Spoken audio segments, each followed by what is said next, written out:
Welcome back. All right, time to discuss the Carolina Hurricanes as we get towards the end of this playlist, looking at teams around the National Hockey League. Carolina's an interesting one. They still have a bunch cap space.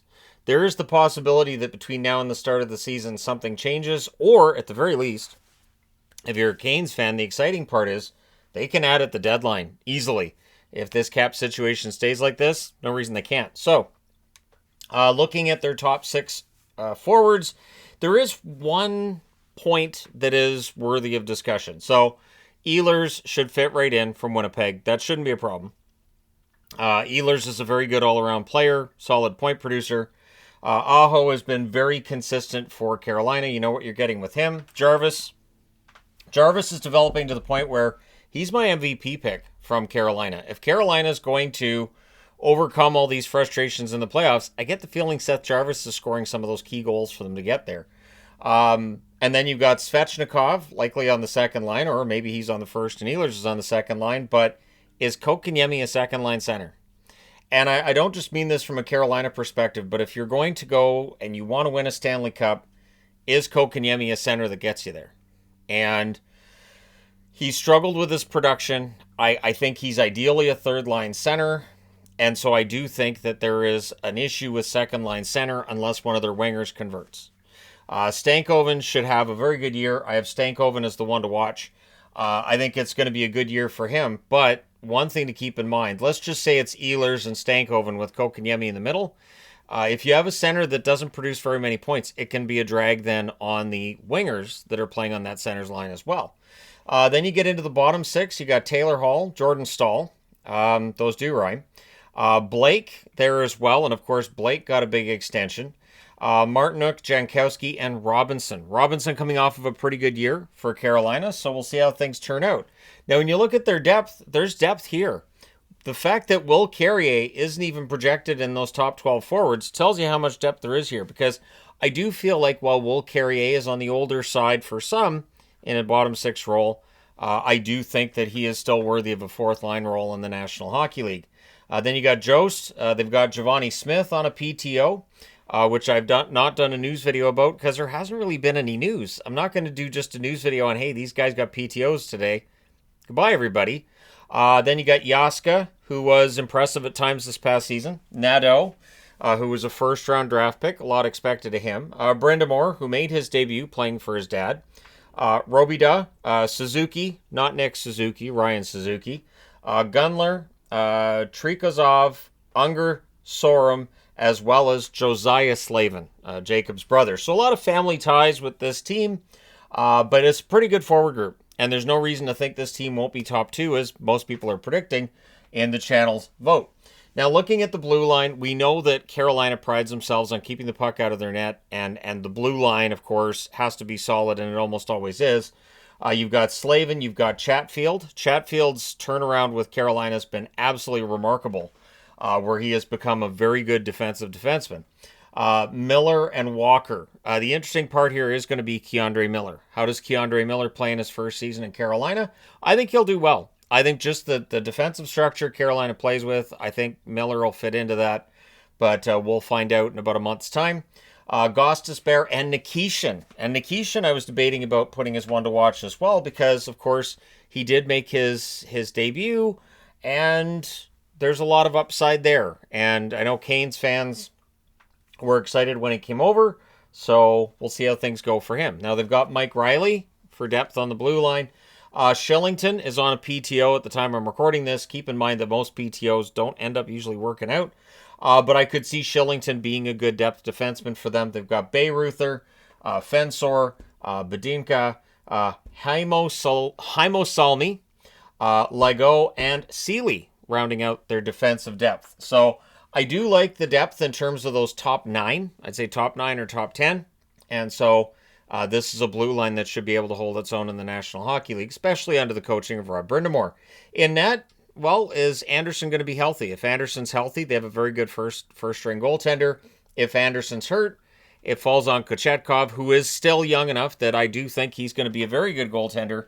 And maybe this season we see his stats improve a little bit. Both Anderson and Kochetkov's numbers end up being a little bit below where you'd want them to be if you're Carolina. They've added Caden Primo in net, so he becomes the number 3 for Carolina. And Kazaev. There we go. Kazaev in net as the number 4. Again, there are a lot of names. And I've thought about, I should make sure I got every single one right. It's a lot of names. There's names I'm not going to need to worry about for years beyond these season previews. So as I said, MVP, if they're going to, get over the hump, Jarvis is going to be the guy, I think. Stankoven being one to watch. Now, the channel vote is very, very optimistic. 69% first or second for Carolina, 25% third or fourth, and then 3% each for fifth or sixth, as well as 7th or 8th. So these are people who just don't like Carolina. 94% say 4th or higher. So that's about as close to consensus as you're going to get with an online poll. Now, again, the cap space, $10,644,291. As the season rolls along, that of course goes up. You accrue more cap space. Their schedule is very interesting. We'll go through this. So they have 6 out of 10 away from home in October. Then in November, 8 out of 15 are at home. In December, 8 out of 14 are at home. So that's 16 out of 29 they're at home there over that 2-month period. January, 9 out of 15 are at home. February, they play 5 games that month. Olympic break in there, of course. 4 out of 5 are at home. And then March is kind of brutal. 10 out of 15 games are on the road. So they will accumulate a bunch of home games, and maybe that builds their record.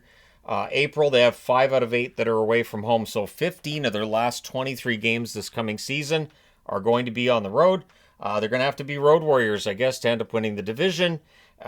We'll see how that all turns out. General manager Eric Tulsky, still pretty well regarded, I believe, around the National Hockey League. I don't see a lot of complaints about Tulsky. And, of course, Coach Rod Brind'Amour. I do see the occasional comment of, well, Brind'Amour's systems, if they want to win a cup, they're going to have to change coach. I don't think that's going to happen. So at the point where I'm recording this, the NHL stats still not working very well. But I do remember that over the last 4 seasons, so from 2021, 2022 till this past season, Carolina was number 1 in the record. 205 wins, 94 regulation losses, and 29 losses in overtime or shootouts. This is an excellent regular season team that wants to get over the hump come playoff time. Their top 5 scorers over the last 4 years, Aho leading the way, 311 games, 138 goals, 173 assists for 311 points. Svechnikov, 273 games, 92 goals, 132 assists for 224 points. Jarvis, 304 games played, 96 goals, 117 assists for 213 points. Necas, 286 games, 82 goals, 117 assists for 199 points. Teravainen, 221 games, 59 goals, 96 assists, 155 points. And of course, of that top 5, Necas and Teravainen no longer with the team. Top prospects, a little awkward here. I don't see any prospects in their system that are unsigned that I look at and say, top prospect, going to be a big, really good NHL player. Basically, if it's a young player they've drafted that's highly regarded, they're either in the lineup or they're in this part of the depth chart, and they're seen as up and coming, right? So, their record this past season, 47-30-5, which was their worst record over that 4-year period that is basically included there. My mouth will wake up. It'll take time, but it will. So this season, Aho led him in scoring, 79 games, 29 goals, 45 assists for 74 points.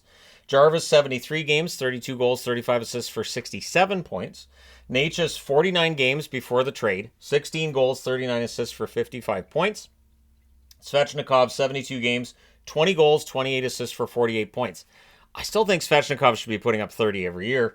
Gostisbehere, 70 games, 7 goals, 38 assists for 45 points. The goaltending, they went with 5 different goaltenders this past season, although Parrots didn't play a ton. Kochetkov, 27-16-3, 897 save percentage. You want that above 900. Freddie Anderson, 13-8-1 with an 899 save percentage. His save percentage slipped when he returned from the injury. Spencer Martin, 3-4-1 record, but an 846 save percentage. Did not lead to him being the backup for very long. And Tokarski wasn't bad. He went 4-2 with a 902 save percentage after a long time outside the NHL. Parrots did not have a record and had an 857 save percentage in, I believe, one appearance that he had this past season. So looking at this past season's stats, on the power play, not good. 18.7%, which was 25th. However, when they were a man short, they were first in the league at 83.6%. Carolina prides itself on an excellent penalty kill. Their goal scoring, 9th in the league at 3.24 goals per game. Their goals against, 10th at 2.8 goals against per game. And it is interesting because they don't allow a ton of shots. They take a ton of shots. Everything you're looking for in a team that's going to win a championship, I think, is here with Carolina. It's just a matter of that one player that's going to step up.